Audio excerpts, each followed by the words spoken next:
Chapitre 8. Le voyage de retour. 1. La direction du curriculum. La connaissance n'est pas ce qui motive à apprendre ce cours. C'est la paix. C'est le préalable de la connaissance uniquement parce que ceux qui sont en conflit ne sont pas en paix. Et la paix est la condition de la connaissance, parce que c'est la condition du royaume. La connaissance ne peut être rétablie que lorsque tu remplis ces conditions. Ceci n'est pas un marché fait par Dieu, qui ne fait pas de marché. C'est simplement le résultat de ton mauvais usage de ces lois au nom d'une volonté imaginaire qui n'est pas la sienne. La connaissance est sa volonté. Si tu t'opposes à sa volonté, comment peux-tu avoir la connaissance? Je t'ai dit ce que t'offre la connaissance, mais tu ne la vois peut-être pas encore comme étant entièrement désirable. Autrement, tu ne serais pas aussi prêt à la jeter lorsque l'ego demande ton allégeance. Il semble peut-être que les distractions de l'ego font interférence avec ton apprentissage. Mais l'ego n'a pas le pouvoir de te distraire, à moins que tu ne lui donnes ce pouvoir. La voix de l'ego est une hallucination. Tu ne peux pas t'attendre à ce qu'il dise « je ne suis pas réel ». Or, il ne t'est pas demandé de dissiper tout seul tes hallucinations.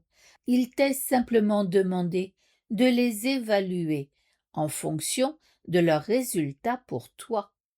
Si tu ne les veux pas à cause de la perte de la paix, elles seront enlevées de ton esprit pour toi. Chaque réponse faite à l'ego est un appel à la guerre, et la guerre te prive de la paix. Or, dans cette guerre, il n'y a pas d'adversaire. C'est cette réinterprétation de la réalité que tu dois faire pour assurer la paix, et c'est la seule que tu aies jamais besoin de faire. Ceux que tu perçois comme des adversaires font partie de ta paix, que tu abandonnes en les attaquant. Comment peux-tu avoir ce que tu abandonnes? Tu partages pour avoir, mais sans l'abandonner toi-même. Quand tu abandonnes la paix, tu t'en exclus toi-même. C'est une condition tellement étrangère au royaume que tu ne saurais comprendre l'état qui y règne. Ton apprentissage passé a dû t'enseigner les mauvaises choses, simplement parce qu'il ne t'a pas rendu heureux, rien qu'en te basant là-dessus. Sa valeur devrait être mise en question. Si l'apprentissage vise au changement, et c'est toujours son but, es-tu satisfait des changements que ton apprentissage t'a apportés? L'insatisfaction quant à ces résultats est signe de l'échec de l'apprentissage, puisque cela signifie que tu n'as pas obtenu ce que tu voulais. Le curriculum de l'expiation est l'opposé du curriculum que tu as établi pour toi-même, mais son résultat l'est aussi. Si le résultat du tien t'a rendu malheureux, et si tu en veux un différent, il est évident qu'un changement de curriculum est nécessaire. Le premier changement à introduire est un changement de direction.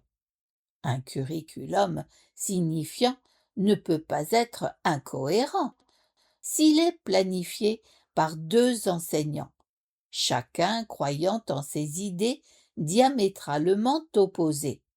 il ne peut pas être intégré. S'il est mis en œuvre par ces deux enseignants simultanément, chacun ne fera qu'interférer avec l'autre. Cela mène à des fluctuations, mais pas au changement. Ceux qui sont versatiles n'ont aucune direction. Ils ne peuvent en choisir une parce qu'ils ne peuvent renoncer à l'autre, même si elle n'existe pas.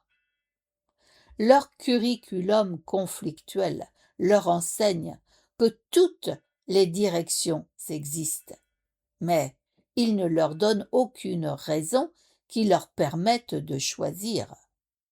Il faut d'abord que le non-sens total d'un certain curriculum soit pleinement reconnu afin qu'un réel changement de direction devienne possible.